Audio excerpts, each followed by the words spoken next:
নাজরিন, শেষ পর্যন্ত কেন এক বাদশাহ শাহেনশাহে বগদাদের মুরিদকে জ্যান্ত কবরে দাফন করিয়ে দিল আর বাইরে তীরন্দাজ দাঁড় করিয়ে দিল? এই বিষয়টায় খেয়াল করো, যতক্ষণ না মরে যায় এই শাহেনশাহে বগদাদের মুরিদ, এর কোনো ভরসা নেই। আসলে কি ছিল এই গ্রামের রহস্য? আমার সন্তান, তুই প্রতি বিপদে কুরআন পাকের এই আয়াতগুলোর জিকির জারি রাখিস। তারপর কি হলো সেই মুরিদের সাথে? আসুন দেখি এই সব আজকের এই ভিডিওতে। আমার মুর্শিদের মুরিদরা ভিডিওটি লাইক, শেয়ার এবং কমেন্টে আল্লাহু আকবর অবশ্যই লিখো। নাজরিন, এটি দাস্তান বা কাহিনী এক এমন কপাল পোড়া শহরের, যাকে ইতিহাস শহরে খামোশা বা নীরব শহর নাম দিয়েছিল। এই শহরের দেওয়ালগুলো উঁচু ছিল, মহলগুলো ছিল চমৎকার, আর বাজারে হীরা জহরত বিক্রি হতো। কিন্তু সেখানে একটা জিনিস বিক্রি হতো না, আর তা ছিল মানুষের ইজ্জত। এখানকার শাসক শাহ জোর আবার ছিল এমন একজন, যার নাম শুনলেই মায়েদের বুকের দুধ শুকিয়ে যেত। জোর আবার শুধু একজন জালিম বাদশাহী ছিল না, বরং সে ছিল শয়তানের এক এমন ধূর্ত শিষ্য, যে জুলুমকে আইনের নাম দিয়ে রেখেছিল। তার দাপট এমন ছিল যে তার মহলের ওপর দিয়ে পাখি উড়ে যেতেও ভয় পেত। এই শহরের সবচেয়ে অদ্ভুত আর বুক কাঁপানো দৃশ্য ছিল ওখানকার মহিলারা। নাজরিন, দুনিয়াতে মহিলারা নিজেদের সৌন্দর্য বাড়ানোর জন্য সাজগোজ করে থাকে, কিন্তু শাহজোর আওয়ারের সালতানাতে রেওয়াজ ছিল উল্টো। এখানকার মায়েরা, বোনেরা আর মেয়েরা যখন ঘর থেকে বের হতো, তখন তারা আয়না দেখত না, বরং নিজেদের রান্নাঘরের তাওয়ার কালি আর উনুনের ঠান্ডা ছাই নিজেদের মাসুম চেহারায় মেখে নিত।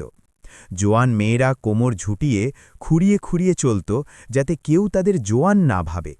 সুন্দর চেহারায় কালি মেখে দেওয়া হতো, যাতে তারা কুৎসিত দেখায়। কেন? কারণ শাহজোর আওয়ারের লালসার দৃষ্টি শকুনের মতো শহরের ওপর ঘুরত। যে ঘরের মহিলার সৌন্দর্যের খবর তার কাছে পৌঁছে যেত, সেই ঘরের ধ্বংসের পরোয়ানা জারি হয়ে যেত। কিন্তু নাজরিন, বাদশাহ জোর জবরদস্তি করত না। সে নিজেকে ইনসাফকারী বা ন্যায় বিচারক বলত। সে এক এমন রহস্যময় চাল চালত যে যখন সে কোনো ঘর বরবাদ করত, তখন পুরো শহর বলত যে বাদশাহ ইনসাফ করেছে। আসুন দেখি আজ যাতে এই জালিম বাদশাহ কার ঘর উজাড় করার প্রস্তুতি নিয়েছে। রাতের অন্ধকার নেমে এসেছিল, শহর ঘুমাচ্ছিল, কিন্তু বাদশার খাস গোয়েন্দারা জেগেছিল।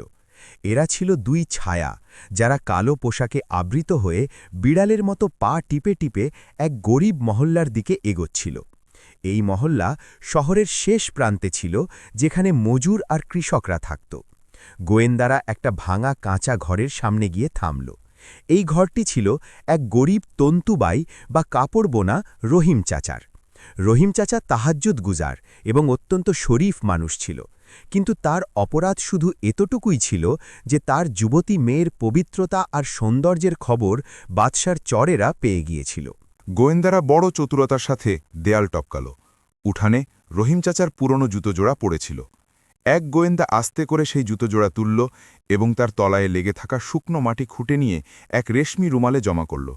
তারপর সে সেখানেই মাটির ওপর যেখানে রহিম চাচার পায়ের ছাপ ছিল, সেখান থেকেও কিছুটা মাটি তুলল। এই মাটি সোনা ছিল না, কিন্তু বাদশার জন্য এটি সোনার চেয়েও দামি ছিল, কারণ এটাই ছিল সেই হাতিয়ার যার মাধ্যমে কাল এক নিরপরাধকে ফাঁসি দেয়া হবে।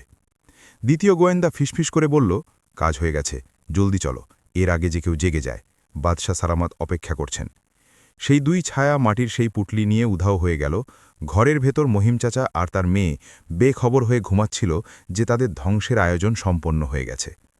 মহলে পৌঁছে সেই মাটি সরাসরি বাদশাহ জোরাওয়ারের হাতে দেয়া হল। বাদশাহ হীরাখচিত সিংহাসনে বসে শরাব পান করছিল। সে সেই মাটি হাতে নিল আর এক শয়তানি অট্টহাসি দিল। রহিম, তোর কপাল এই মাটিতেই আছে। কাল সকালে আমার কুকুরগুলো তোকে বলবে যে তুই কত বড় চোর। বাদশাহ তার উজিরকে ইশারা করল, এই মাটি শাহী খিলানের দরজায় ছড়িয়ে দাও, আর সকাল হতেই শোরগোল শুরু করে দাও যে খিলানে শীত কাটা হয়েছে। নাজরিন, এদিকে শহরে জুলুমের এই রাত কাটছিল, আর ওদিকে শহর থেকে দূরে এক বিরান জঙ্গলে এক নূরের প্রদীপ জ্বলে উঠল। এক বিশাল বটগাছের নিচে এক ছোট কুঁড়েঘর আবাদ ছিল। এখানে সেই ব্যক্তিত্ব থাকত যে এই অন্ধকারে আসার শেষ আলো ছিল। তিনি ছিলেন পীর সাহেব।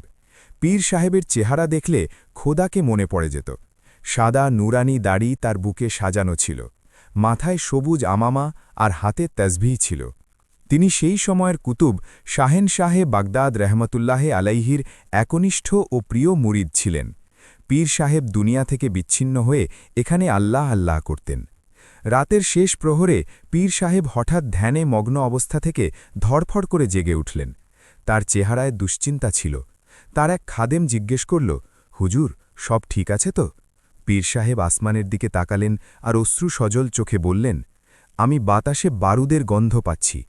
আজ এই শহরে আবার কেউ এতিম হতে চলেছে, বা কারো ইজ্জত লুট হতে চলেছে। আমার মন বড় অস্থির।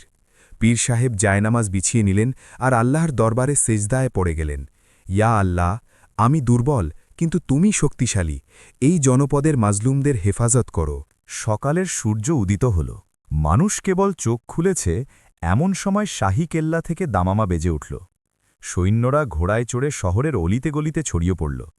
ঢোল পিটিয়ে ঘোষণা দেয়া হল, খবরদার, হুঁশিয়ার, বাদশাহ সালামতের শাহী খিলানে রাতে চুরির চেষ্টা করা হয়েছে। চোর এখনও শহরে লুকিয়ে আছে। বাদশাহ হুকুম দিয়েছেন যে শাহী কুকুরগুলোকে বের করা হোক। শাহী কুকুরের নাম শুনেই মানুষের চেহারার রং উড়ে গেল। দোকানদাররা দোকান বন্ধ করে দিল। মায়েরা তাদের সন্তানদের নিয়ে ঘরে লুকিয়ে পড়ল। সবাই জানত যে যখন শাহী কুকুর বের হয় তখন কোনো না কোনো ঘরের সর্বনাশ নিশ্চিত। মানুষের মনে এই ধারণা ছিল যে কুকুর গায়েবের খবর জানে আর চোরকে সুখে বের করে ফেলে। সেই বেচারারা এই মাটির ষড়যন্ত্র সম্পর্কে অজানা ছিল। মহলের বড় দরজা খুলল। সবার আগে জালিম সেনাপতি হালাকু তার কালো ঘোড়ায় সাওয়ার ছিল। তার পেছনে শিকলে বাঁধা সেই 12টি রক্তপিপাসু কুকুর ছিল, যাদের কয়েকদিন ধরে না খাইয়ে রাখা হয়েছিল। তাদের মুখ দিয়ে লালা ঝরছিল, আর চোখগুলো আগুনের আংড়ার মতো লাল ছিল। হালাকু সেই রুমাল বের করল, যাতে রহিম চাচার ঘর থেকে চুরি করা মাটি ছিল, যা খিলানের দরজায় ফেলা হয়েছিল। সে সেই মাটি কুকুরগুলোকে শুকাল। গন্ধ শুকতেই কুকুরগুলো আকাশ পাতাল কাঁপিয়ে ডাকতে শুরু করল। তারা শিকড় ছেড়ে পালানোর চেষ্টা করতে লাগল। হালাকু লাগাম আলগা করে দিল। যাও, খুঁজে বের করো সেই গাদ্দারকে। কুকুরগুলো পাগলের মতো দৌড়াল। তাদের পেছনে হালাকু আর তার সৈন্যরা ঘোড়া ছোটাল, আর তাদের পেছনে শহরের হাজারো কৌতূহলী মানুষ ভয়ে ভয়ে দৌড়াচ্ছিল, এটা দেখার জন্য যে আজ কার কপাল পুড়েছে। কুকুরগুলো বাজার দিয়ে পার হল। সেখানে থাকা মহিলারা তাদের কালিমালিপ্ত চেহারা আরও ভালো করে লুকিয়ে নিল। কুকুরগুলো সেখানে থামল না। তারা ধনীদের বস্তি পার হল, সেখানেও থামল না। চলতে চলতে কুকুরগুলো শহরের সেই গরিব এলাকার দিকে মোড় নিল, যেখানে কাঁচা ঘরবাড়ি ছিল। মানুষের বুক দুরুদুরু করতে লাগল। ইয়া আল্লাহ, সহায় হও, এটা তো গরিবদের মহল্লা, সেখানে কে চুরি করবে? মানুষ নিজেদের মধ্যে কানাকানি করতে লাগল। কুকুরগুলো এক গলি থেকে অন্য গলিতে মোড় নিল। অবশেষে তারা এক পুরনো কাঠের দরজার সামনে গিয়ে থামল। তারা দরজায় থাবা মারতে লাগল আর ভয়াবহ শব্দ করতে লাগল। এটি রহিম চাচার ঘর ছিল। রহিম চাচা তখন ফজরের নামাজ পড়ে কোরআনের তিলাওয়াত করছিল। বাইরের শোরগোল শুনে সে ঘাবড়ে গেল। যেই সে দরজা খুলল, সামনে সাক্ষাৎ মৃত্যু দাঁড়িয়েছিল। হালাকু ঘোড়া থেকে নিচু হয়ে রহিমের ঘাড় চেপে ধরল আর তাকে টেনে বাইরে আনল। পেয়ে গেছি চোরকে, ধরে ফেলো একে। রহিম চাচার আর্তনাদ বেরিয়ে আসলো। আমি কি করেছি? আমি একজন গরিব মানুষ, আমি কোনো চুরি করিনি। হালাকু এক সজোরে থাপ্পড় মারল রহিমের চেহারায়। বাজে বকা বন্ধ কর, এরা শাহী কুকুর, এরা কখনো ভুল করে না। ঘরের ভেতর থেকে রহিমের মেয়ে জাইনাব খালি পায়ে বাইরে ছুটে আসলো। আমার বাবাকে ছেড়ে দিন। হালাকুর নজর যখন জাইনাবের উপর পড়ল, তখন তার ঠোঁটে এক শয়তানি হাসি ফুটে উঠল। ওহো, আসল খিলান তো ঘরের ভেতরেই লুকানো ছিল। সে সৈন্যদের ইশারা করল, চোরকে গ্রেফতার করো আর এর ঘর তল্লাশি করো, হয়তো চুরির মাল ভেতরেই মিলবে। পুরো মহল্লায় হাহাকার পড়ে গেল। মানুষ জানত রহিম এক নেক মানুষ, কিন্তু কুকুরের সাক্ষ্যের সামনে কেউ মুখ খুলতে পারছিল না। এটি এমন এক রহস্য ছিল যা কারও বোধগম্য হচ্ছিল না। এদিকে জঙ্গলে পীর সাহেবের বুক জোরে জোরে কাঁপতে লাগল। তিনি তাসবিহ হাতে শক্ত করে ধরলেন। না, এখন পানি মাথার উপর দিয়ে চলে গেছে। পীর সাহেব নিজের জায়গা থেকে উঠে দাঁড়ালেন। তার চেহারায় এমন এক তেজ ছিল যা আগে কখনো কেউ দেখেনি। তিনি তার খাদেমকে বললেন, আমার লাঠিটা আনো, আজ বাতিল সব সীমা অতিক্রম করে গেছে। আজ জঙ্গলের দরবেশকে শহরে যেতেই হবে। পীর সাহেব দ্রুত কদমে শহরের দিকে রওনা হলেন। তার গতি যেন বাতাসের সাথে কথা বলছিল। এদিকে হালাকু রহিম চাচাকে বেঁধে ফেলেছিল আর জাইনাবকে টেনে নেয়ার প্রস্তুতি নিচ্ছিল। পীর সাহেব কি সময় মতো পৌঁছাতে পারবেন, আর যদি পৌঁছেও যান তবে কি একজন নিরস্ত্র বৃদ্ধ এই রক্তপিপাসু শিকারী কুকুর আর জালিম ফৌজের মোকাবিলা করতে পারবেন? আর সেই রহস্যটিই বা কি, যা পীর সাহেবের সেখানে পৌঁছাতেই উন্মোচিত হতে চলেছে? রহিম চাচার ঘরের বাইরে কেয়ামতের দৃশ্য ছিল।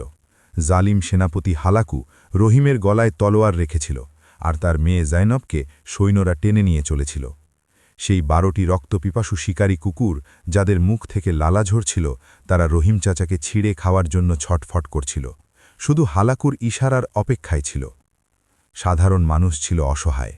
তারা জানত রহিম মেক মানুষ, কিন্তু তাদের চোখের সামনে প্রমাণ ছিল। কুকুরগুলো রহিম চাচার ঘরের দরজা পর্যন্ত শুকতে শুকতে এসেছিল। এটি ছিল সেই শয়তানি জাল, যা থেকে বের হওয়া অসম্ভব ছিল। মানুষ মনে মনে আল্লাহকে ডাকছিল যে, ইয়া আল্লাহ, কোনো মোজেজা দেখিয়ে দাও। আর তখনই মোজেজা প্রকাশ পেল। ভিড়ের পেছন থেকে এক এমন বজ্রকণ্ঠ শোনা গেল, যা হালাকুর হাত কাঁপিয়ে দিল, আর ঘোড়াগুলো ভয় পেয়ে গেল। থেমে যাও জালিমেরা! মানুষ ঘুরে তাকাতেই ভিড় নিজে নিজেই সরে গিয়ে রাস্তা তৈরি করে দিল। সামনে পীর সাহেব দাঁড়িয়েছিলেন। তার সাদা পোশাক ধুলোয় ধূসরিত ছিল, কারণ তিনি জঙ্গল থেকে দ্রুত হেঁটে এসেছিলেন, কিন্তু তার চেহারায় এমন এক জালাল বা তেজ আর নূর ছিল যে সূর্যের আলো তার সামনে ম্লান মনে হচ্ছিল। তার হাতে একটি সাধারণ কাঠের লাঠি ছিল, কিন্তু তার ভঙ্গি এমন ছিল যেন তিনি এই বিশ্বজগতের বাদশার দূত হয়ে এসেছেন। পীর সাহেব সরাসরি হালাকুর ঘোড়ার সামনে গিয়ে দাঁড়ালেন। তিনি তার তেজোদ্দীপ্ত চোখ দিয়ে হালাকুর চোখের দিকে তাকালেন। হালাকু, পীর সাহেব গর্জে উঠে বললেন, তোর কি শরম হয় না একজন বৃদ্ধ আর নিরস্ত্র মানুষের ওপর তলোয়ার তুলতে, আর একজন মাসুম মেয়ের চাদর টানতে? হালাকু যে আগে কখনো কাউকে ভয় পায়নি, এক মুহূর্তের জন্য থমকে গেল, কিন্তু তারপরই তার শয়তানি অহংকার জেগে উঠল। সে ঘৃণার সাথে অট্টহাসি দিল। আরে, এ তো সেই জঙ্গলের ফকির! তুই এখানে কি করছিস বুড়ো? তুই কি জানিস না এটা শাহী ইনসাফ হচ্ছে? পীর সাহেব রহিম চাচাকে কাঁধ ধরে তুললেন আর নিজের পেছনে লুকিয়ে নিলেন। এটা ইনসাফ নয়, এটা অন্ধকারের রাজত্ব। এই ব্যক্তি নিরপরাধ। হালাকু রাগে লাল হয়ে গেল। নিরপরাধ? সে চিৎকার করে বলল, তুই কি অন্ধ ফকির? দেখ এই কুকুরগুলোকে, এরা শাহী কুকুর, এরা কখনো মিথ্যে বলে না। এরা মাইল দূর থেকে এই চোরের গন্ধ শুকে এসেছে, এটাই সবচেয়ে বড় প্রমাণ। পীর সাহেব সেই কুকুরগুলোর ওপর এক গভীর দৃষ্টি দিলেন, যেগুলো গোঙানি দিচ্ছিল। তারপর তিনি জমায়েত মানুষের দিকে তাকালেন, যারা রহস্য না জানার কারণে দ্বিধায় ভুগছিল। পীর সাহেব বললেন, হালাকু, পশু পাখি মিথ্যে বলে না, কিন্তু মানুষ মিথ্যে বলে। আমি জানি না তোমার কুকুরগুলো কি সুখেছে, কিন্তু আমার দিল, আমার জ্ঞান আর আমার রব সাক্ষ্য দেয় যে এই বৃদ্ধ পবিত্র। আর যেখানে সন্দেহ থাকে সেখানে সাজা দেয়া যায় না। হালাকু বুঝতে পারল যে এই ফকির তার কথা দিয়ে মানুষের মন বিষিয়ে দিচ্ছে। যদি সাধারণ মানুষের বিশ্বাস হয়ে যায় যে কুকুরগুলো ভুল হতে পারে, তবে বাদশার সেই মাটির নাটক আর দাপট শেষ হয়ে যাবে। সে ফয়সালা করল যে আজ এই ফকিরের কাহিনীই খতম করে দেয়া যাক। আচ্ছা, হালাকু ধূর্ততার সাথে বলল, তাহলে তোর কি এই কুকুরগুলোর চেয়ে তোর রবের ওপর বেশি ভরসা? ঠিক আছে, তাহলে ফয়সালা এখনই আর এখানেই হবে। সে খাপের ভেতর তলোয়ার ঢুকিয়ে রাখল আর কুকুরের শিকলের দিকে হাত বাড়াল। যদি এই চোর সত্যবাদী হয় আর তুই সত্যবাদী হোস, তবে এই কুকুরগুলো তোদের কিছুই বলবে না। কিন্তু যদি তোরা দুজনেই মিথ্যেবাদী হোস, তবে আজ এই কুকুরগুলোর পেট তোদের গোশত দিয়ে ভরবে। এ কথা শুনে মানুষের মধ্যে কান্নাকাটি পড়ে গেল। না, জুলুম করবেন না! মানুষ চিৎকার করতে লাগল, পীর সাহেব, সরে যান, এরা পিশাচ, এরা কাউকে চেনে না। রহিম চাচা পীর সাহেবের কদমে পড়ে গেলেন। হুজুর, আপনি চলে যান, আমাকে মরতে দিন, আমার জন্য আপনি নিজের জান দেবেন না। কিন্তু পীর সাহেব রহিমের মাথায় হাত রাখলেন আর বললেন, রহিম, ঘাবড়াস না। যার কেউ নেই তার আল্লাহ আছেন। আজ দেখবি হক কিভাবে জয়ী হয়। পীর সাহেব ময়দানের মাঝখানে চলে আসলেন। তিনি তার লাঠিটা মাটিতে রেখে দিলেন আর খালি হাতে দাঁড়িয়ে গেলেন। হালাকু এক নিষ্ঠুর হাসি হেসে সৈন্যদের ইশারা করল, শিকল খুলে দাও, টুকরো টুকরো করে ফেলো একে। সৈন্যরা কুকুরগুলোকে ছেড়ে দিল। 12টি রক্তপিপাসু কুকুর, যারা অনেক দিনের ক্ষুধার্ত ছিল, তারা মুক্তি পেতেই তুফানের মতো পীর সাহেবের দিকে ঝাঁপিয়ে পড়ল। তাদের গর্জন শুনে মাটি কেঁপে উঠল। তাদের চোয়াল খোলা ছিল আর মৃত্যু তাদের দাঁতগুলোতে নাচছিল। এই দৃশ্য এতই ভয়াবহ ছিল যে অনেক মানুষ বেহুশ হয়ে গেল। কুকুরগুলো কাছে আসতেই পীর সাহেব দুনিয়ার সাথে তার সম্পর্ক ছিন্ন করলেন। তিনি চোখ বন্ধ করলেন আর মাথা নত করলেন। এই শোরগোল, হাঙ্গামা আর মৃত্যুর নাচের মধ্যে পীর সাহেব ধ্যানমগ্ন বা মোরাকাবায় চলে গেলেন। হৃদয়ের গভীর থেকে এক ফরিয়াদ আসল, ইয়া আল্লাহ, আমি একা, এরা পিশাচ, আমার নয়, নিজের নামের মর্যাদা রক্ষা করো। আধ্যাত্মিক জগতের সাথে যোগাযোগ তৈরি হল। মুর্শিদের আওয়াজ আসল, আমার সন্তান, ভয় পেও না, এই কুকুরগুলোর চোখের দিকে তাকাও, এই কুকুরগুলো নমরুদের আগুনের মতো ঠান্ডা হয়ে যাবে, এরা আল্লাহর অলিকে কামড়ানোর সাহস করতে পারে না, আল্লাহু আকবারের নারা বা স্লোগান দাও আর চোখ খোলো। মুর্শিদের আওয়াজ পীর সাহেবের রন্ধ্রে রন্ধ্রে বিদ্যুৎ সৃষ্টি করল। কুকুরগুলো তখন মাত্র 2 কদম দূরে, তারা বাতাসে ঝাঁপ দিল যাতে পীর সাহেবের ঘাড় কামড়ে ধরতে পারে। ঠিক সেই মুহূর্তে পীর সাহেব চোখ খুললেন আর নিজের ডান হাত বাতাসে উঁচু করলেন। তার মুখ থেকে সিংহের মতো গর্জন বেরিয়ে আসল, আল্লাহু আকবার, থেমে যাও। নাজরিন, এই মুহূর্তে যেন সময় থমকে গেল। শূন্যে লাফিয়ে ওঠা কুকুরগুলো মাটিতে এমনভাবে আছড়ে পড়ল যেন তাদের শরীর থেকে প্রাণ বেরিয়ে গেছে। যারা পীর সাহেবকে ছিঁড়ে খেতে আসছিল তাদের পা মাটিতে গেঁথে গেল। তাদের রক্তচক্ষু, যা আগুনের আংড়ার রত ছিল, তা হঠাৎ নত হয়ে গেল। তাদের লেজ যা খাড়া ছিল তা 2 পায়ের মাঝে ঢুকে গেল। হালাকু আর তার সৈন্যরা পাথর হয়ে গেল। তারা দেখল যে সেই মানুষ খেকো কুকুরগুলো পীর সাহেবের পায়ে লুটিয়ে পড়েছে, যেন তারা তাদের আসল মালিককে চিনে গেছে। তারা ভয় আর শ্রদ্ধায় কাঁপছিল। একটা কুকুর হামাগুড়ি দিয়ে এগিয়ে আসলো আর পীর সাহেবের কদম চাটতে লাগল। জমায়েত মানুষের ওপর এক মুহূর্তের নিস্তব্ধতা নেমে আসল। আর তারপর হঠাৎ স্লোগানের তুফান বয়ে গেল, আল্লাহু আকবার, আল্লাহু আকবার, হকের জয় হয়েছে, হকের জয় হয়েছে। মানুষ পাগলের মতো এগিয়ে আসল। রহিম চাচা খুশিতে কাঁদতে কাঁদতে পীর সাহেবের পায়ে পড়ে গেলেন। মানুষ বুঝতে পারল যে কুকুরগুলো ভুল ছিল, বাদশার ইনসাফ মিথ্যে ছিল, আর এই দরবেশ সত্যবাদী। পীর সাহেব কুকুরের মাথায় মমতা মাখানো হাত বুলিয়ে দিলেন আর হালাকুর দিকে তাকালেন। হালাকুর চেহারা ফ্যাকাশে হয়ে গিয়েছিল, সে কাঁপছিল। পীর সাহেব বললেন, হালাকু, দেখেছিস তো, তুই এদের গোশতের ক্ষুধা দিয়েছিলি, কিন্তু আমার রব এদের হৃদয়ে শ্রদ্ধা ঢেলে দিয়েছেন। পশু পাখিও চেনে কে আল্লাহর খাস লোক। এবার বল, এখনও কি তুই এই মাসুমকে চোর বলবি? হালাকুর কাছে কোনো জবাব ছিল না। তার সব পরিকল্পনা, সব ষড়যন্ত্র মাটিতে মিশে গিয়েছিল। মানুষের ঢেউ জোশে ছিল আর তারা বাদশার বিরুদ্ধে স্লোগান দিচ্ছিল। হালাকু ভাবল যে সে যদি এখন শক্তি প্রয়োগ না করে তবে সে জীবিত ফিরবে না। সে হঠাৎ তার ধনুক থেকে তীর বের করল আর চিৎকার করে বলল, এ একজন জাদুকর, এ শাহী কুকুরগুলোর ওপর কালা জাদু করেছে। সৈন্যরা, একে গ্রেপ্তার করো, এর আগে যে এ আরও জাদু করে একে বেঁধে ফেলো। সৈন্যরা, যারা সংখ্যায় কয়েকশো ছিল, তারা তলোয়ার বের করল আর সাধারণ মানুষকে পেছনে ঠেলতে শুরু করল। পীর সাহেব মানুষকে থামালেন, থেমে যান, রক্তারক্তি করবেন না। পীর সাহেব নিজের হাত দুটো নিজেই বাড়িয়ে দিলেন, আমাকে গ্রেপ্তার করো, কিন্তু মনে রেখো, হালাকু, তুমি আমাকে বন্দি করতে পারো, কিন্তু এই সত্যকে বন্দি করতে পারবে না, যা আজ এই মানুষগুলো দেখে নিয়েছে। সৈন্যরা পীর সাহেবকে ভারী শিকলে বেঁধে ফেলল। তাকে ধাক্কা দিতে দিতে হেঁচড়ে মহলের দিকে নিয়ে যাওয়া হল। রহিম চাচা আর জয়নব বেঁচে গিয়েছিল, কিন্তু তাদের ত্রাণকর্তা এখন বাঘের খাঁচায় যাচ্ছিল। বাদশাহ জোর আওয়ার মহলের বারান্দা থেকে এই সব দৃশ্য দেখে ফেলেছিল। তার শরীর রাগে কাঁপছিল। সে দেখল কিভাবে তার সবচেয়ে বড় হাতিয়ার, শিকারী কুকুরগুলো ব্যর্থ হয়ে গেল, আর কিভাবে এক ফকির তার খোদাই দাবিকে চ্যালেঞ্জ করে দিল। তার অহংকারের কাঁচ চুরমার হয়ে গিয়েছিল। যখন পীর সাহেবকে দরবারে আনা হল, তখন বাদশাহ নিজের জায়গা থেকে উঠে দাঁড়াল। তার চোখে রক্ত নেমে এসেছিল। তুই আমার কুকুরগুলোকে ভুল পথে নিলি? বাদশাহ গর্জে উঠল, তুই আমার প্রজাদের সামনে আমার অপমান করলি?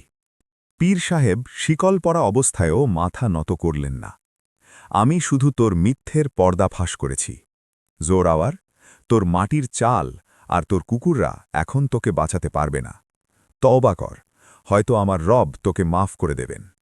বাদশাহ হাসল, এক ভয়াবহ শয়তানি হাসি। মাফ? আমি তোকে মাফ নয়, মৃত্যু দেব, এমন মৃত্যু যে তোর রুহও কেঁপে উঠবে। বাদশাহ তার উজিরদের দিকে তাকাল। তার মাথা এখন এক নতুন আর বেশি ভয়াবহ পরিকল্পনায় কাজ করছিল। সে ভাবল, এই ফকির তার আওয়াজ দিয়ে মানুষকে জাগিয়েছে। এ আমার মহলের সামনে কথা বলার সাহস দেখিয়েছে। এর জাদু পশুদের ওপর চলে তো, কিন্তু প্রাণহীন জিনিসের ওপর চলবে না। বাদশাহ আস্তে আস্তে হেঁটে পীর সাহেবের কাছে আসল, আর তার কানে কানে ফিসফিস করে বলল, বড় কারামত দেখাও তো, কুকুরদের তো কাবু করে ফেললে, কিন্তু এখন আমি তোর লড়াই মাটির সাথে করাব।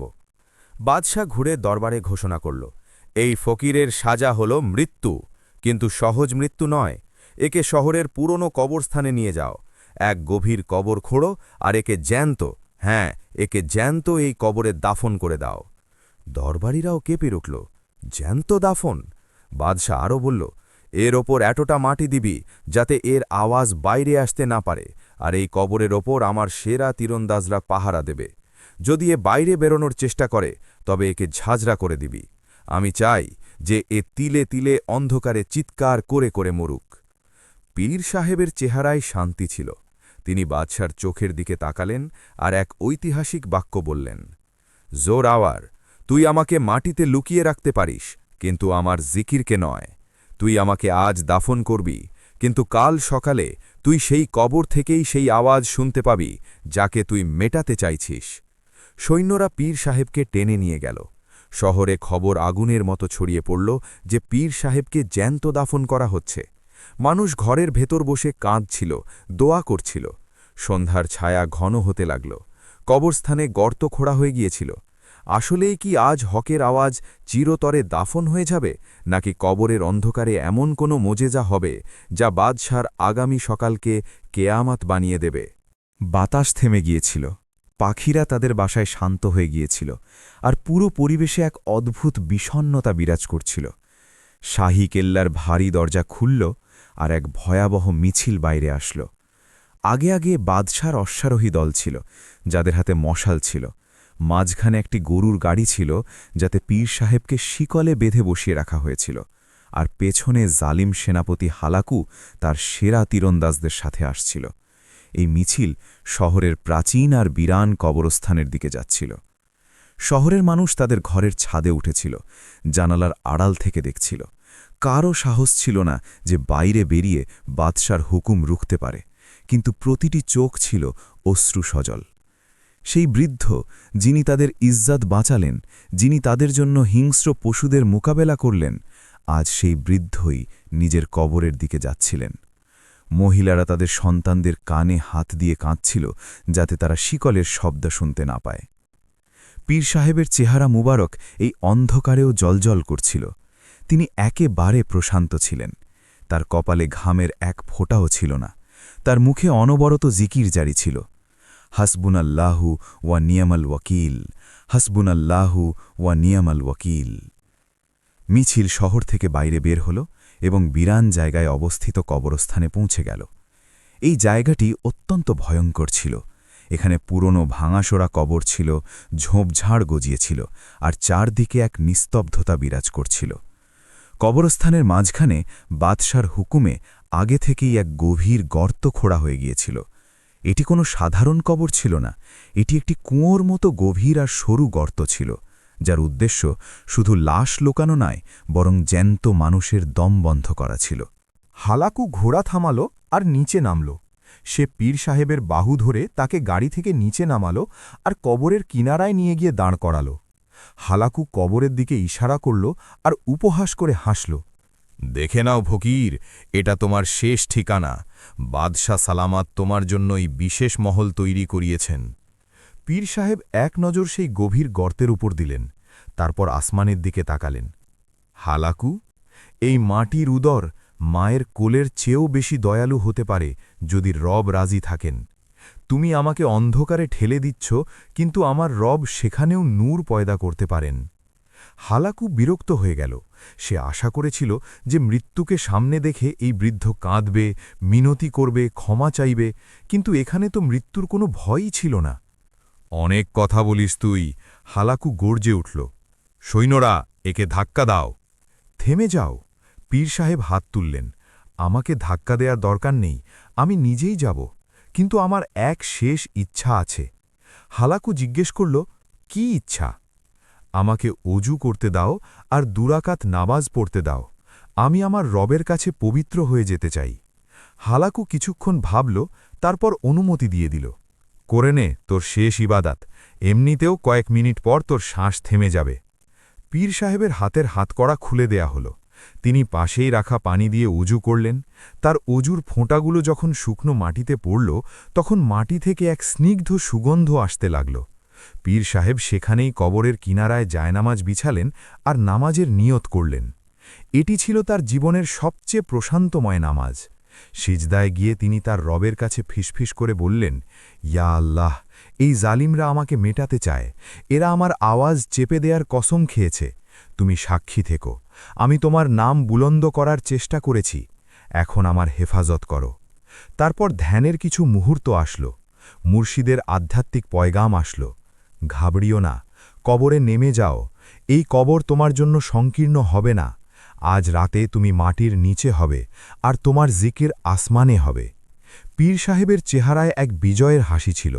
তিনি উঠলেন আর নিজে হেঁটে কবরের মুখে আসলেন। তিনি আরও একবার শহরের দিকে তাকালেন। তারপর তিনি বিসমিল্লাহির রহমানের রহিম পড়লেন আর সিঁড়ির মাধ্যমে কবরে নেমে গেলেন। তিনি কবরের তলায় গিয়ে শুয়ে পড়লেন। তিনি তার চাদর মুড়ি দিলেন আর চোখ বন্ধ করলেন। ওপরে দাঁড়িয়ে থাকা সৈন্যরা দেখল যে বৃদ্ধ শুয়ে পড়েছেন। হালাকু নিষ্ঠুর হুকুম দিল, বন্ধ করে দাও। সৈন্যরা ভারী কাঠের তক্তাগুলো তুলল আর কবরের মুখে রেখে দিল। একে একে তক্তা রাখা হল। শেষ তক্তাটি রাখা হলে পীর সাহেবের সাদা পোশাক চোখের আড়ালে চলে গেল। নিচে ঘুটঘুটে অন্ধকার নেমে আসল। তারপর হালাকু ইশারা করল, মাটি দাও, আর এতটা মাটি দাও যাতে মাটি সমান হয়ে যায়। কোদাল চলতে লাগল। ধপ ধপ ধপ মাটি পড়ার শব্দ রাতের নিস্তব্ধতায় প্রতিধ্বনিত হচ্ছিল। প্রতিটি ঝুড়ি মাটির সাথে অক্সিজেন কমে যাচ্ছিল, ওজন বাড়ছিল, আর বাইরের দুনিয়ার সাথে যোগাযোগ বিচ্ছিন্ন হচ্ছিল। কয়েক মিনিটে কবর ভরে গেল। এক উঁচু মাটির ঢিবি তৈরি হল। একজন জ্যাংত শ্বাস নেওয়া মানুষকে বিপুল মাটির নিচে চাপা দেওয়া হয়েছিল। বিজ্ঞান আর বুদ্ধি অনুযায়ী এতক্ষণে বাতাস বন্ধ হয়ে যাওয়ার কথা আর দম বন্ধ হওয়া শুরু হওয়ার কথা। হালাকু কবরের ওপর শেষ নজর দিল আর জোরে পা দিয়ে মাটি সমান করল। ব্যাস, কাহিনী খতাম। হালাকু অট্টহাসি দিল। এখন চিৎকার করতে থাক, ডাকতে থাক তোর খোদাকে। এখান থেকে তোর আওয়াজ তো দূরে থাক, তোর রুহও বাইরে আসতে পারবে না। হালাকু তার ৫০ জন সেরা সৈন্যকে হুকুম দিল, খবরদার, তোরা এখানেই পাহারা দিবি। কবরের চারদিকে আগুন জ্বালা, সারা রাত এখানে পাখিও যেন পাখা না ঝাপটায়। যদি কেউ কবরের কাছে আসার চেষ্টা করে তবে তাকে হত্যা করে দিবি, আর যদি ভেতর থেকে কোনো আওয়াজ আসে তবে মাটি আরও বেশি করে দিবি। বাদশাহ সালামাত সকালে নিজে এসে দেখবেন। এই বলে হালাকু শহরের দিকে রওনা হয়ে গেল, যাতে বাদশাকে সুখবর শোনাতে পারে। কবরস্থানে নীরবতা নেমে আসল। শুধু আগুনের কাঠের চটচট শব্দ হচ্ছিল, আর সৈন্যরা খোলা তলোয়ার নিয়ে পাহারা দিচ্ছিল। বাহ্যিক চোখ দেখছিল যে গল্প শেষ হয়ে গেছে, কিন্তু অন্তরের চোখ অন্য কিছু দেখছিল। কবরের ভেতরের হাল কে জানত? যেই শেষ তক্তা রাখা হলো আর মাটি দেয়া হলো, পীর সাহেবের এক মুহূর্তের জন্য দমবন্ধ মনে হয়েছিল। কিন্তু তারপরই তিনি মনে মনে সেই ইসমে আজম পড়লেন যা তার মুর্শিদ শিখিয়েছিলেন। হঠাৎ কবরের দেয়ালগুলো নড়ে উঠল। সেই সংকীর্ণ আর অন্ধকার গর্ত আল্লাহর হুকুমে প্রশস্ত হতে শুরু করল। ডানে আর বামের মাটি পেছনে সরে গেল। দৃষ্টির সীমা পর্যন্ত প্রশস্ততা হয়ে গেল। ঘুটঘুটে অন্ধকার গায়েব হয়ে গেল, আর সেখানে এক নরম সবুজাভ নূর ছড়িয়ে পড়ল। কোথায় সেই দমবন্ধ হওয়া? সেখানে তো জান্নাতের ঠান্ডা হাওয়া বইতে লাগল। পীর সাহেব উঠে বসলেন। তিনি দেখলেন যে তার সামনে এক চমৎকার জায়নামাজ বিছানো আছে আর কুরআন পাক রাখা আছে। তার মুখ থেকে স্বতঃস্ফূর্তভাবে বেরিয়ে আসল, সুবহান আল্লাহ, আমার রব কতই না দয়ালু। তিনি দুনিয়ার চোখে দাফন ছিলেন ঠিকই, কিন্তু আল্লাহর রহমতে এক অন্য জগতেই পৌঁছে গিয়েছিলেন। কিন্তু বাস্তবে তিনি আল্লাহর মেহমানদারিতে ছিলেন। এদিকে মহলে বাদশাহ জোর আওয়ার জাসান বা আনন্দ উৎসব করছিল। সে মদের পেয়ালা বাতাসে দোলাল। আজ আমি শান্তি পেলাম। সেই আওয়াজ যা আমার কানে বিঁধত, সেই আল্লাহর জিকির, সেই সত্যের ভাষণ সব মাটিতে মিশে গেছে। এখন এই শহরে শুধু আমার নাম প্রতিধ্বনিত হবে। দরবারীরা বাহবা দিচ্ছিল, কিন্তু বাদশাহ জানত না যে সে যে শান্তির কথা বলছে তা তুফানের আগের স্তব্ধতা। রাতের শেষ প্রহর শুরু হল। কবরস্থানে পাহারা দেয়া সৈন্যরা ক্লান্ত হয়ে গিয়েছিল। ঠান্ডা বাতাস বইছিল। হঠাৎ একজন সৈন্য চমকে উঠল। এই শোনো, এটা কিসের আওয়াজ? দ্বিতীয় সৈন্য হাই তুলতে তুলতে বলল, বাতাসের আওয়াজ হবে, অথবা কোনো বুনো জানোয়ার হবে। প্রথম সৈন্য নিজের জায়গা থেকে উঠল। না, এটা বাতাস নয়, এটা তো কেউ কিছু পাঠ করছে। সব সৈন্য সতর্ক হয়ে গেল। তারা কান পেতে শুনল। কবরস্থানের নিস্তব্ধতায় সেই টাটকা কবরের ভেতর থেকে ধীর কিন্তু অত্যন্ত স্পষ্ট ও সুমধুর আওয়াজ আসছিল। এটি কোনো চিৎকার চেঁচামেচি ছিল না, এটি কান্নাকাতির আওয়াজ ছিল না, এটি তো কোরআনের তিলাওয়াতের আওয়াজ ছিল। আলা ইন্না আউলিয়া আল্লাহি লা খাউফুন আলাইহিম ওয়ালা হুম ইয়াহজানুন। জেনে রেখো, নিশ্চয়ই আল্লাহর অলিদের কোনো ভয় নেই এবং তারা চিন্তিতও হয় না। সৈন্যদের চেহারার রং ফ্যাকাশে হয়ে গেল। এটা কিভাবে হতে পারে? তাদের সর্দার কাঁপতে লাগল। আমরা নিজেরা একে চাপা দিয়েছি। আর তারপর শুধু আওয়াজ নয়, বরং কবরের মাটি থেকে গোলাপ আর মেশক অম্বরের এমন তীব্র সুগন্ধ বের হতে লাগল যে দুর্গন্ধময় কবরস্থান সুগন্ধে মৌ মৌ করতে লাগল। সৈন্যরা আতঙ্কিত হয়ে পিছিয়ে গেল। এ মানুষ নয়, এ জিন অথবা কোনো জাদুকর। তারা একে অপরকে জড়িয়ে ধরল। তাদের মধ্যে একজন বলল, আমাদের বাদশাকে জানানো উচিত। সর্দার তাকে থামাল। পাগল হয়েছ? যদি বাদশাকে জানাই যে সে জীবিত আছে, তবে বাদশা আমাদের মেরে ফেলবে যে তোমরা তাকে জীবিত কিভাবে ছাড়লে। চুপ থাকো, হয়তো এটা আমাদের মনের ভুল। সকাল পর্যন্ত অপেক্ষা করো। সারা রাত সেই সৈন্যরা আতঙ্কের মধ্যে কবরটির দিকে তাকিয়ে থাকল। আর সারা রাত কবরের ভেতর থেকে কখনো তিলাওয়াত, কখনো নাত আর কখনো জিকিরের ধ্বনি আসতে থাকল। মাটির স্তর এই আওয়াজকে আটকাতে পারছিল না। এদিকে শহরের জামে মসজিদ, যা বাদশার ভয়ে বিরান পড়েছিল, সেখানে এক অদ্ভুত ঘটনা ঘটল। ফজরের ওয়াক্ত ঘনিয়ে এসেছিল। মসজিদের বৃদ্ধ মুয়াজ্জিন ভয়ে ভয়ে মসজিদের দরজা খুলতে আসল। যেই সে দরজা খুলল, সে অবাক হয়ে গেল। মসজিদের মিম্বরে কেউ ছিল না, কিন্তু মসজিদের ভেতর থেকে সেই সুগন্ধ আসছিল যা কবরস্থানে ছিল। আর তারপর ঠিক সেই মুহূর্তে যখন সূর্যের প্রথম রশ্মি বের হতে চলেছিল, পুরো শাহরে সিতম বা জুলমের শহর সেই আওয়াজ শুনল যার ওপর বাদশাহ নিষেধাজ্ঞা জারি করেছিল। আল্লাহু আকবার, আল্লাহু আকবার। এই আজান কোনো মিনার থেকে নয়, কোনো মানুষের গলা থেকে নয়, বরং বাতাসের চারপাশ থেকে প্রতিধ্বনিত হচ্ছিল। কিন্তু সবচেয়ে আশ্চর্যের বিষয় ছিল এই যে এই আওয়াজ হুবহু সেই পীর সাহেবেরই ছিল যাকে রাতে দাফন করা হয়েছিল। বাদশাহ জোর আওয়ার নিজের বিছানা থেকে ধরফর করে উঠে বসল। এই আওয়াজ তার কানে হাতুড়ির মতো লাগল। এ কে? বাদশাহ গর্জে উঠল। কে আজান দিল? সে জানালা খুলল। আওয়াজ কবরস্থানের দিক থেকেও আসছিল, আর মসজিদের দিক থেকেও। না, এটা হতে পারে না, আমি একে মেরে ফেলেছিলাম। বাদশাহ খালি পায়ে পাগলের মতো মহল থেকে বাইরে দৌড়াল। আমার ঘোড়া আনো, কবরস্থানে চলো, আমি নিজের চোখে দেখতে চাই। যখন বাদশাহ কবরস্থানে পৌঁছাবে, তখন সেখানে সে কি দৃশ্য দেখবে? কবর কি খোলা থাকবে নাকি বন্ধ থাকবে? আর যদি পীর সাহেব কবরের ভেতর থাকেন, তবে মসজিদে আজান কে দিচ্ছিল? আর যখন কবর খোঁড়া হবে, তখন ভেতর থেকে কি বেরোবে?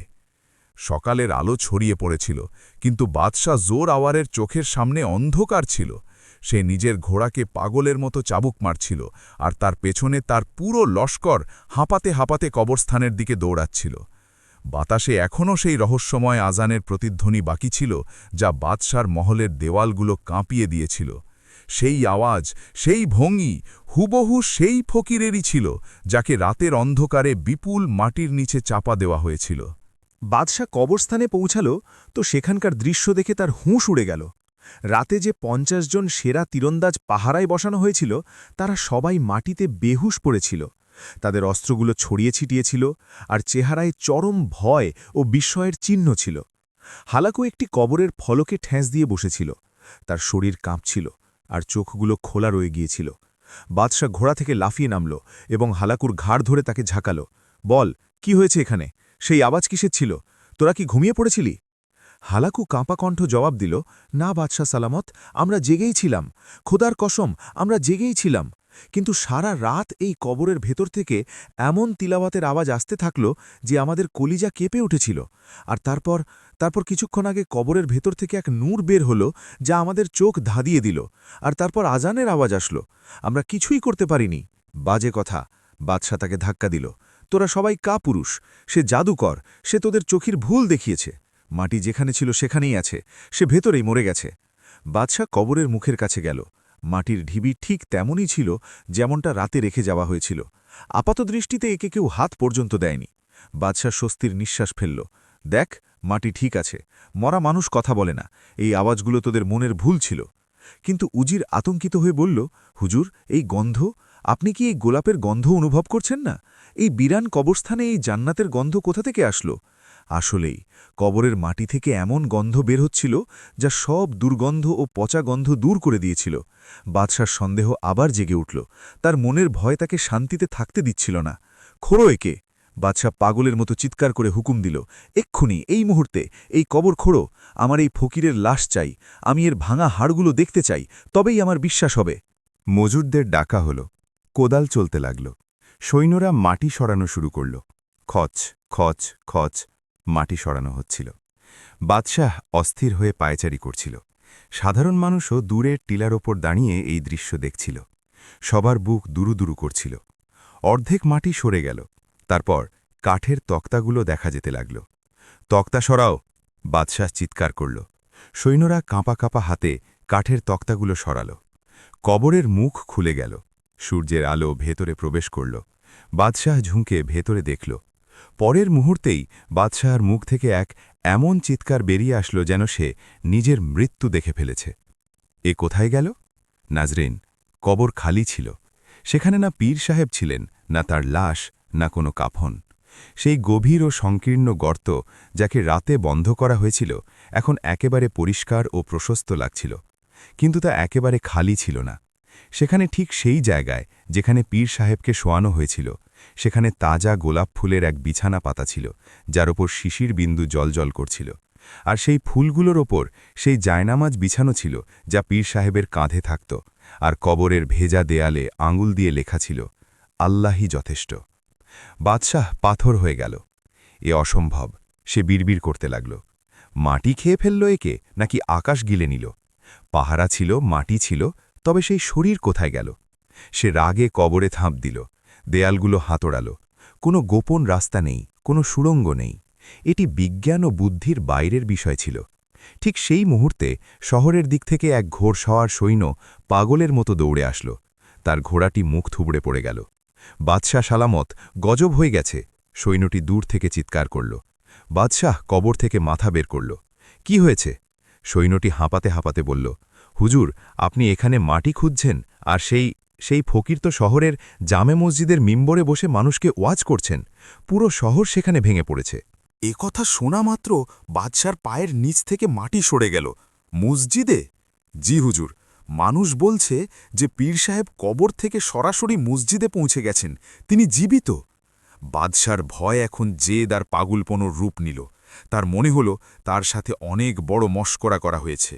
তার সমস্ত খোদাই শক্তি, সমস্ত ক্ষমতা একজন ফকিরের সামনে ধুলোয় মিশে গেল। চলো! বাদশা তলোয়ার বের করল। আজ ফয়সালা হয়েই ছাড়বে। আজ আমি একে মসজিদের ভেতরই খতম করে দেব। না কবর বাঁচবে, না মসজিদ, না সেই ফকির। সে তার পুরো বাহিনীকে হুকুম দিল, শহর ঘেরাও করো, আজ এই শহরের রক্তের নদী বইবে।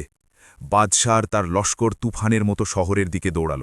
যখন তারা জামে মসজিদের বাইরে পৌঁছাল তো দেখল যে সেই মসজিদ, যা বাদশার ভয়ে বছরের পর বছর বিরান ছিল, আজ সেখানে তিল ধারণের জায়গা নেই।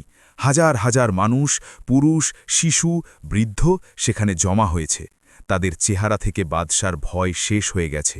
বাদশা ঘোড়া সমেত মসজিদের উঠানে ঢোকার চেষ্টা করতে লাগল, কিন্তু ঘোড়াটি চৌকাঠে দাঁড়িয়ে চিঁহি চিঁহি করতে লাগল। বাদশা পায়ে হেঁটে ভেতরে দৌড়াল।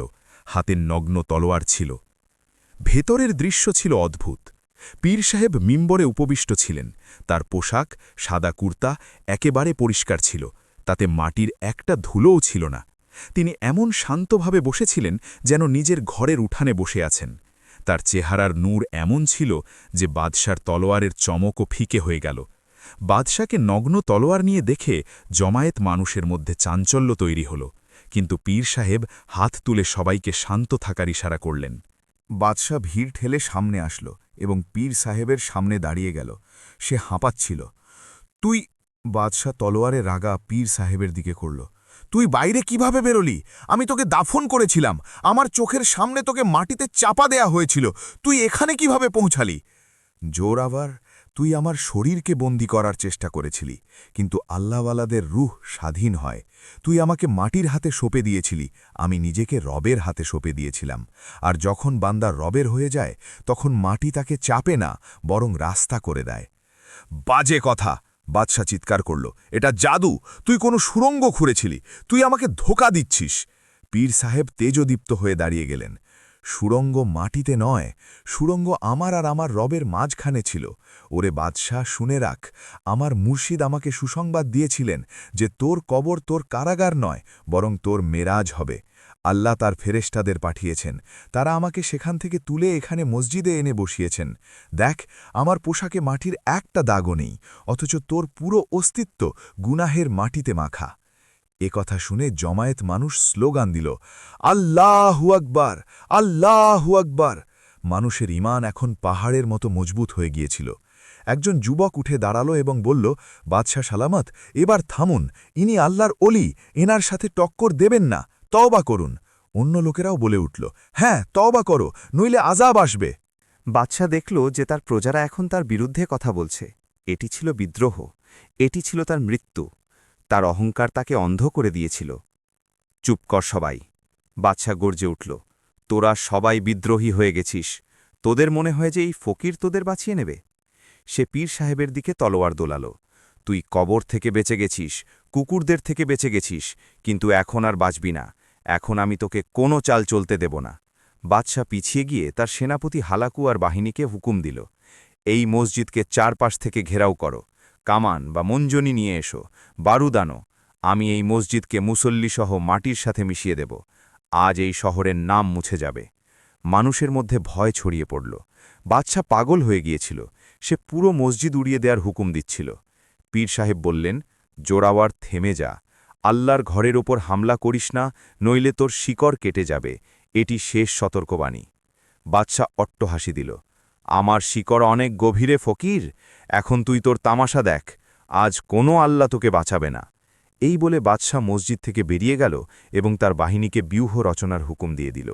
বড় বড় পাথর, আগুনের গোলা আর তীরন্দাজরা প্রস্তুত হতে লাগল। বাদশাহ কসম খেয়েছিল যে সে আজ সূর্য ডোবার আগে প্রতিটি মানুষকে মেরে ফেলবে যারা পীর সাহেবের সাথে আছে। পীর সাহেব তার মুরিদদের আর মানুষদের দেখলেন যারা ভীত সন্ত্রস্ত ছিল। আপনি বললেন, ঘাবড়েও না, জালিম তার সীমা অতিক্রম করেছে, সে আল্লাহর ঘরকে চ্যালেঞ্জ করেছে। এখন আমার কাজ শেষ হল আর আমার রবের জালাল প্রকাশ পেতে চলেছে। পীর সাহেব ধ্যানের জন্য চোখ বন্ধ করলেন। মুর্শিদ, মাথার উপর দিয়ে পানি চলে গেছে, সে আল্লাহর ঘরকে ভাঙতে আসছে। এখন ফয়সালার সময়। বাগদাদ থেকে আধ্যাত্মিক জবাব আসল, ব্যাস বাবা, অনেক হয়েছে, এখন চুপ থাকো আর তামাশা দেখো। জমিন আর আসমানকে হুকুম দিয়ে দেয়া হয়েছে, জালিমের শেষ সময় ঘনিয়ে এসেছে। বাইরে বাদশাহ হাত তুলল, হামলা করো। জামে মসজিদের বাইরের দৃশ্য কারবালার চিত্র ফুটিয়ে তুলছিল। একপাশে হাজার হাজার নিরস্ত্র মুসল্লি, বৃদ্ধ, শিশু আর মহিলারা মসজিদের ভেতরে আশ্রয় নিয়েছিল, যাদের কাছে দোয়া ছাড়া আর কোনো অস্ত্র ছিল না। আর অন্যদিকে বাদশাহ জোরাওয়ারের আধুনিক বাহিনী বর্মপরিহিত অবস্থায় কামান আর আগুনের গোলা নিয়ে দাঁড়িয়েছিল। বাদশাহ তার সাদা আরবি ঘোড়ায় সাওয়ার হয়ে মসজিদের প্রধান দরজার সামনে দাঁড়িয়েছিল। তার চেহারায় শয়তানি অহংকার আর চোখে রক্তপিপাসু উন্মাদনা ছিল। সে নিজের শক্তির ওপর এতটাই গর্বিত ছিল যে সে ভুলে গিয়েছিল যে ঘর বা মসজিদকে সে ভাঙতে এসেছে তার রক্ষণাবেক্ষণকারী স্বয়ং বিশ্বজগতের মালিক। বাদশাহ তার তলোয়ার বাতাসে দোলাল এবং তার বজ্র কণ্ঠে মসজিদের ভেতরে থাকা পীর সাহেবকে শেষ সতর্কবাণী দিল। ওরে ফকির, শুনে রাখ, এ তোর জীবনের শেষ সময়। তুই আমাকে কবরে, কুকুরদের সামনে আর আমার প্রজাদের সামনে অপমান করেছিস। আজ আমি তোর শরীরের সাথে সাথে তোর এই খোদার ঘরকেও মাটিতে মিশিয়ে দেব, যার ওপর তোর এত দেমাগ। বাইরে বেরিয়ে আয় আর আমার কদমে সিজদা কর, হয়তো আমি এই মানুষগুলোর জান ভিক্ষে দেব। মসজিদের ভেতরে পীর সাহেব মিম্বারের কাছে জায়নামাজ বিছিয়ে বসেছিলেন। তার চেহারায় সেই শান্তি ছিল যা তুফানের আগে সমুদ্রে থাকে। মানুষ ভয়ে কাঁদছিল, মায়েরা তাদের সন্তানদের বুকে জড়িয়ে ধরেছিল। রহিম চাচা আর তার মেয়ে জয়নাব পীর সাহেবের কদমে বসে কাঁপছিল। পীর সাহেব বাদশার আস্ফালন শুনলেন তো নিজের জায়গা থেকে উঠে দাঁড়ালেন। আপনি মসজিদের দরজার কাছে আসলেন, যেখান থেকে বাদশাকে দেখা যাচ্ছিল। উচ্চস্বরে বললেন, তুই জামিনে ফাসাদ ছড়িয়েছিস, আমরা সবর করেছি। তুই নিরপরাধীদের রক্ত ঝরিয়েছিস, আমরা সবর করেছি। কিন্তু আজ তুই আমার রবের ঘরের ওপর হামলা করার ইচ্ছা করেছিস। মনে রাখিস, হস্তি বাহিনীর আব্রাহার যে পরিণতি হয়েছিল, আজ তোরও সেই পরিণতি হবে। ফিরে যা, এখনও তওবার দরজা খোলা আছে। বাদশাহ এক অট্ট হাসি দিল। এখন হাতি কোথায়? আমি সেই পুরনো কাহিনী শুনতে আসিনি, আমি আজ নতুন ইতিহাস লিখতে এসেছি। হালাকু, হুকুম দাও। বাদশাহ তার জালিম সেনাপতি হালাকুর দিকে তাকাল। হালাকু নিজের হাত তুলল এবং বাহিনীকে ইশারা করল, কামান প্রস্তুত করো, আগুনের গোলা বর্ষণ করো, এই মসজিদকে ছাইয়ের স্তূপ বানিয়ে দাও। সামরিক কলকবজাগুলো শব্দ করে নড়ে উঠল। বড় বড় পাথরের ওপর তেল ছিটিয়ে আগুন ধরানো হল। ধনুর্বররা তীরের বৃষ্টির জন্য ছিলা টেনে ধরল। মসজিদের ভেতর মানুষের চিৎকার বেরিয়ে আসল, ইয়া আল্লাহ, আমাদের বাঁচান। ঠিক সেই মুহূর্তে যখন প্রথম আগুনের গোলা আকাশে নিক্ষিপ্ত হতে যাচ্ছিল, পীর সাহেব নিজের চোখ বন্ধ করলেন। পীর সাহেব নিজের সবুজ চাদর মুড়ি দিলেন এবং সেখানেই মসজিদের উঠানে ধ্যানের জন্য বসে পড়লেন। দুনিয়ার শোরগোল, বাদশার হুমকি, বাহিনীর আক্রমণ সবকিছু তার মন থেকে মুছে গেল। মুর্শিদ, ইয়া সাইয়িদি, পানি মাথার ওপর দিয়ে চলে গেছে। জালিম আল্লাহর ঘরের পবিত্রতাকে চ্যালেঞ্জ করেছে। ইয়াজিদি লস্কর দরজায়, আর আমার কাছে শুধু নিরস্ত্র আশিকরা আছে। এখন আমি কি করব? এখনও কি সাবার করব, নাকি কাহার হয়ে যাব? শাহেন শাহে বাগদাদ বললেন, আমার বাবা, এখন সাবারের সময় শেষ। যখন জালিম সীমা ছাড়িয়ে যায়, তখন তাকে মেটানো ওয়াজিব হয়ে যায়। যাও, তোমার চাদর বাতাসে উড়িয়ে দাও। আজ জমিনও তোমার আর আসমানও তোমার। আল্লাহর গজবকে ডাক দাও। আজ এই জনপদের নাম নিশানা মুছে যাবে, যাতে কেয়ামত পর্যন্ত আসা জালিমরা শিক্ষা পায়। যাও। মুর্শিদের হুকুম মিলামাত্রই পীর সাহেবের চোখ খুলল। তার চোখের রং বদলে গিয়েছিল। তাতে এখন সেই তেজ ছিল যা পাহাড়কে চুরমার করে দেয়। এদিকে বাদশার প্রথম আগুনের গোলা আকাশে উঠে গিয়েছিল এবং সোজা মসজিদের মিনারের দিকে আসছিল। পীর সাহেব বিদ্যুতের গতিতে নিজের বরকতময় চাদরটি কাঁধ থেকে নামালেন এবং বাতাসে ওড়াতে ওড়াতে সেই গোলার দিকে ইশারা করলেন। আপনার মুখ থেকে একটি শব্দ বের হল, ফিরে যা। নাজরিন, এই দৃশ্য মানুষের চোখ আগে কখনো দেখেনি। সেই বিশাল আগুনের গোলা যা মসজিদে পড়ার কথা ছিল, তা বাতাসে এমনভাবে থমকে গেল যেন কোনো অদৃশ্য হাত তা ধরে ফেলেছে। এক মুহূর্তের জন্য আকাশ বাতাস স্তব্ধ হয়ে গেল। বাদশাহ আর তার বাহিনীর চোখ কপালে উঠে গেল এবং তারপর সেই গোলাটি উল্টো দিকে ফিরে গেল। এর গতি আগের চেয়ে 10 গুণ বেশি ছিল। সেটি একটি ল্যাজ কাটা তারার মতো ঘুরে সোজা বাদশার বাহিনীর মাঝখানে বারুদাগারে গিয়ে পড়ল। ধড়াম! এক ভয়াবহ বিস্ফোরণ হল, যা মাটিকে কাঁপিয়ে দিল। বারুদ ফাটলে আগুনের লেলিহান শিখা আকাশ ছোঁয়া হয়ে গেল। বাদশার ডজন ডজন সৈন্য আর ঘোড়া এই আগুনের কবলে পড়ে গেল। হাহাকার পড়ে গেল। বাদশার ঘোড়া ভয় পেয়ে তাকে ফেলে দেওয়ার চেষ্টা করতে লাগল। এ কি হল? বাদশা চিৎকার করল, এই গোলা ফিরে আসলো কিভাবে? কিন্তু এটি তো কেবল শুরু ছিল। পীর সাহেব মসজিদের উঠানে দাঁড়িয়ে আসমানের দিকে মুখ তুললেন। তার সাদা দাড়ি বাতাসে উড়ছিল। তিনি তার 2 হাত তুললেন এবং আল্লাহর দরবারে দোয়ায়ে জালালি পড়লেন। ইয়া কাহারু, ইয়া জব্বারু, তোমার জমিন সংকীর্ণ হয়ে গেছে তোমার বান্দাদের ওপর। আজ তোমার ইনসাফ দেখাও। আজ জানিয়ে দাও যে বাদশা তুমি, এই মাটির পুতুল নয়। যেই দোয়া শেষ হল, হঠাৎ আসমানের রং বদলাতে লাগল। যে মেঘগুলো সাদা ছিল, সেগুলো মুহূর্তের মধ্যে কালো হয়ে গেল। মনে হলো কেউ আসমানে কালো চাদর টেনে দিয়েছে। দুপুর 12টার সময় রাতের দৃশ্য তৈরি হল। বাতাস থেমে গেল। এক রহস্যময় ভারী আর ভয়াবহ নীরবতা ছেয়ে গেল। হালাকু ভয় পেয়ে বাদশাকে বলল, হুজুর, আমার কিছু একটা ভুল মনে হচ্ছে। আবহাওয়া হঠাৎ এমন কিভাবে বদলে গেল? আমাদের ফিরে যাওয়া উচিত। কিন্তু বাদশার অহংকার এখনও জীবিত ছিল। কাপুরুষ কোথাকার! বাদশা গর্জে উঠল, এগুলো কেবল মেঘ, তুফানে বাদশারা ভয় পায় না, হামলা চালিয়ে যাও। বাদশা পুনরায় হামলার হুকুম দিতেই দিগন্ত থেকে এক ভয়াবহ লাল রঙের তুফান উঠতে দেখা গেল। এটি বালির তুফান বা স্যান্ড স্টর্ম ছিল, কিন্তু এটি সাধারণ বালি ছিল না। এগুলো লাল রঙের কণা ছিল যা রক্তের মতো মনে হচ্ছিল। তুফানের আওয়াজ এমন ছিল যেন হাজার হাজার অজগর গর্জন করছে বা লক্ষ লক্ষ জিন চিৎকার করছে। এই তুফান সোজা বাদশার বাহিনীর দিকে ধেয়ে আসছিল। পালিয়ে যাও! সৈন্যরা চিৎকার করল, কিন্তু পালানোর রাস্তা ছিল না। তুফানের গতি ঘোড়ার চেয়েও তেজ ছিল। মুহূর্তের মধ্যে এই লাল ধূলিঝড় বাদশার লস্করকে নিজের কবলে নিয়ে নিল। বালির কণাগুলো এত ধারালো ছিল যে সেগুলো বর্মের ভেতর ঢুকে শরীর ছিলে দিচ্ছিল। সৈন্যদের চোখে বালি ভরে গেল, তারা অন্ধ হয়ে গেল। ঘোড়া আর হাতি পাগল হয়ে নিজেদের সাওয়ারদেরই পিষতে লাগল। কিন্তু কুদরতের সবচেয়ে বড় কারিশমা এই ছিল যে এই ভয়াবহ তুফান শুধু আর শুধুমাত্র বাদশার বাহিনীর ওপর ছিল। মসজিদের ভেতরে আর তার আশেপাশে একটি পাতাও ক্ষতিগ্রস্ত হয়নি। মসজিদের উঠানে ঠান্ডা হাওয়া বইছিল আর বাইরে দোজখের দৃশ্য ছিল। পীর সাহেব মসজিদের দরজায় বাড়িয়ে এই ধ্বংসলীলা দেখছিলেন। বাদশা জোর আওয়ার, যার মুকুট পড়ে গিয়েছিল আর কাপড় ছিঁড়ে গিয়েছিল, সে ঘোড়া থেকে পড়ে গেল। সে বালিতে মাখামাখি হয়ে গিয়েছিল। সে দেখল তার বাহিনী খড়কুটোর মতো বাতাসে উঠছে। বড় বড় কামানগুলো বাতাসে উঠে খেলনার মতো একে অপরের সাথে ধাক্কা খাচ্ছে।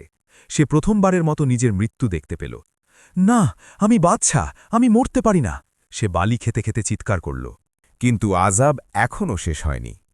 পীর সাহেব এখন মাটির দিকে ইশারা করলেন, ওরে ধরনি, অনেক বোঝা বয়েছি সেই জালিমের, এবার একে নিজের ভেতরে জায়গা দে। হঠাৎ এক জোরদার বজ্রধ্বনি হল। মাটি এমনভাবে কাঁপল যেন তার কম্প দিয়ে জ্বর এসেছে। মসজিদের সামনে যেখানে বাদশা আর তার খাস উজিররা দাঁড়িয়েছিল, মাটি ফেটে গেল। এক বিশাল ফাটল দেখা দিল, যেন মাটি তার মুখ খুলে দিয়েছে। বাদশা জোর আওয়ার, হালাকু আর তার জালিম উজির সবার পায়ের তলা থেকে মাটি সরে গেল। তারা আস্তে আস্তে মাটিতে ডেবে যেতে লাগল। বাদশা নিজের হাত দিয়ে মাটি ধরার চেষ্টা করল, বাঁচাও, কেউ আমাকে বাঁচাও! কিন্তু তার সৈন্যরা তো নিজেরাই বাতাসে উঠছিল, তাকে কে বাঁচাবে? সে কোমর পর্যন্ত মাটিতে ডেবে গেল, তারপর বুক পর্যন্ত। মাটি তাকে গিলে খাচ্ছিল, যেমন কোনো অজগর তার শিকারকে গেলে। তার নজর সামনে দাঁড়িয়ে থাকা পীর সাহেবের উপর পড়ল। সেই ফকির যাকে সে জ্যান্ত দাফন করেছিল, যাকে সে কুকুরদের সামনে ফেলেছিল, আজ সেই ফকির শান্তিতে দাঁড়িয়েছিল, আর এই বাদশা ছটফট করছিল।